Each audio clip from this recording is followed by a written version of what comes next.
Assalamualaikum warahmatullahi wabarakatuh. Selamat pagi. Kita berjumpa pada mata kuliah Data Mining untuk pertemuan 9 mengenai support vektor mesin. Video kali ini adalah bagian kedua, yaitu metode kernel dan algoritma SVM untuk klasifikasi.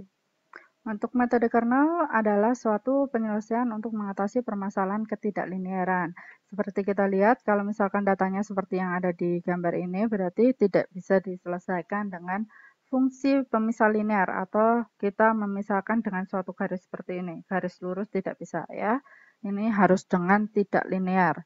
Dengan metode kernel, suatu mapping data X di input space di mapping ke future space F dengan dimensi yang lebih tinggi melalui P sebagai X itu adalah P adalah fungsi dari X. Untuk bisa memakai metode kernel, fungsi tujuan dari pembatas perlu diekspresikan dalam bentuk dot product dari vektor data XI. Sebagai konsekuensinya berarti fungsi tujuan yang menjelaskan permasalahan dalam klasifikasi harus diformulasikan kembali sehingga menjadi dot product. Dalam feature space, dot product adalah titik, itu bisa menjadi Px kali Px transpose.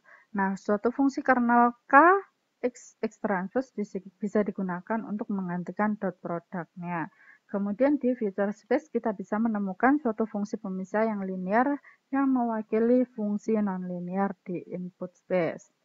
Nah, ini kita tahu bahwa ini adalah input space-nya, di mana ada dua kategori, yaitu lingkaran dan X, kemudian kita mappingkan ke future space-nya, di mana nanti dia menjadi fungsi P0 maupun Px, dan kita bisa membuat satu garis lurus untuk memisahkannya.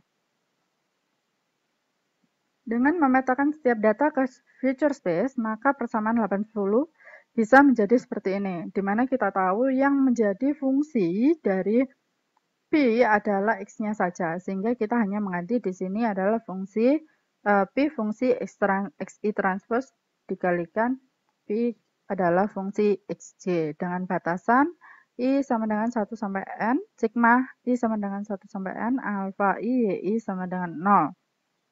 I-nya berjalan 1 sampai dengan M. Ini adalah M banyaknya data, N ya, banyaknya data. Dot product ini, yang ini bisa diganti atau langsung ditulis dengan K, XI, XJ. Ini adalah fungsi kalau sudah K adalah fungsi kernel. Sehingga fungsi optimal pemisah adalah G sin dari kita sudah kasih bintang untuk menyelesaikan yang solusi optimalnya ya. Alfa I bintang YI K XI X plus B bintang. Alfa I-nya adalah solusi optimal di mana harus lebih besar daripada 0 yang disebut dengan support vektor atau menyatakan data training yang diperlukan untuk mewakili fungsi keputusan optimal. Nah, data ini dia adalah biasanya berada di garis pembatasnya, pembatas margin ya. Sedangkan B bintang itu dapat dihitung menggunakan yang ini, di mana NSP adalah banyaknya support, SP adalah indeks untuk support, SIG adalah menunjukkan data yang berada dalam margin.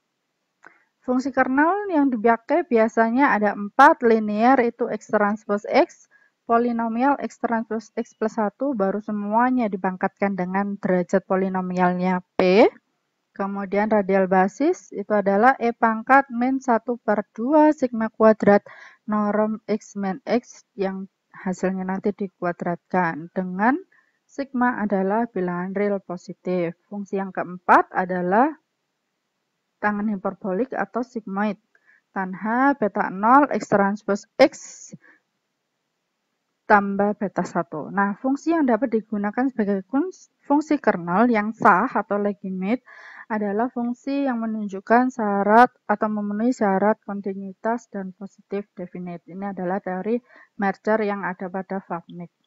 Salah satu metode untuk pemilihan fungsi kernel adalah cross validation. Jadi ini adalah metode yang nanti misalkan digunakan semuanya, kemudian dibandingkan manakah hasil dari cross validation yang terbaik. Berarti itu fungsi kernel yang terbaik. Untuk algoritma SPM-nya, yang pertama kita harus tentukan adalah variabel dan parameter. Ada X adalah sampel training, Y adalah data training, di mana nanti dia harus berisi +1 dan -1.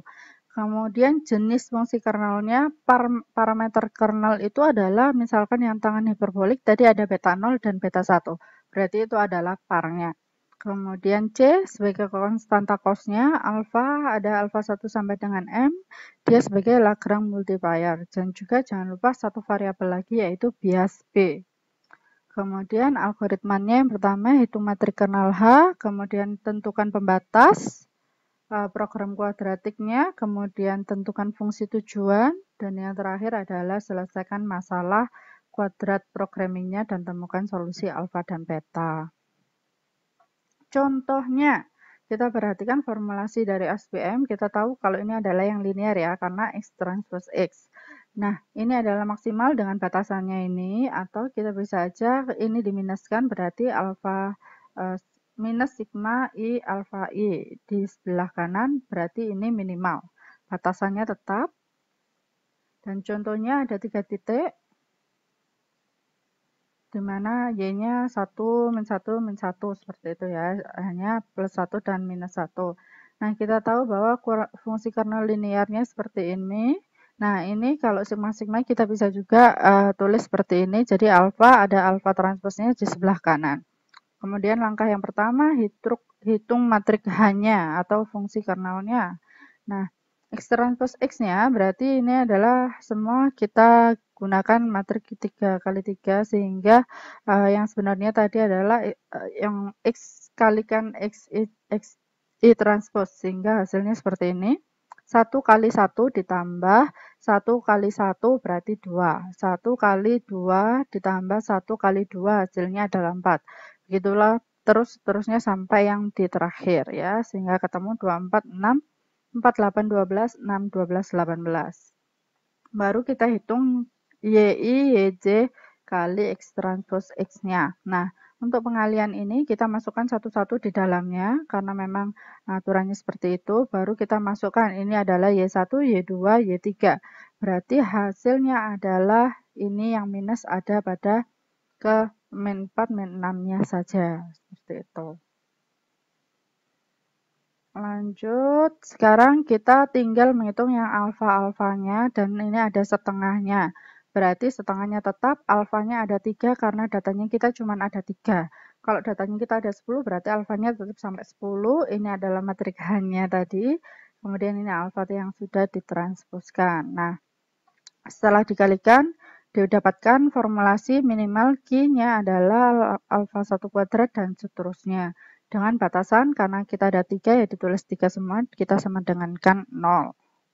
Nah, misalkan C-nya 1, berarti alfa 1 sampai dengan alfa 3 itu harus berada dalam batasan 0 sampai dengan 1.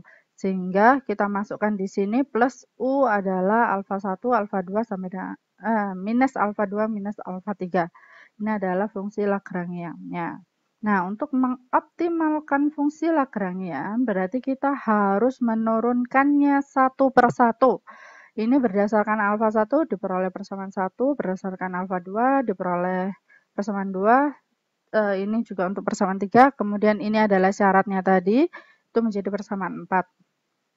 Nah, persamaan 2, 3, dan 4 bisa aja kita hitung menjadi persamaan 5, persamaan 1, 2, 4, hasilnya adalah nanti persamaan 6, persamaan 1, 3, hasilnya adalah 7. Seperti itu. Nah, dari sini kita tahu bahwa persamaan 6, 7 itu kita peroleh alfa 3-nya akan sama dengan 0. Kemudian alfa 2-nya sama dengan 2 dan alfa 1-nya itu sama dengan 2. Padahal kita tahu tadi alfa, semua alfa 1 sampai dengan alfa 3 itu adalah dalam batasan 0 sampai 1. Berarti untuk menormalisasikannya kita bagi semuanya dengan 2.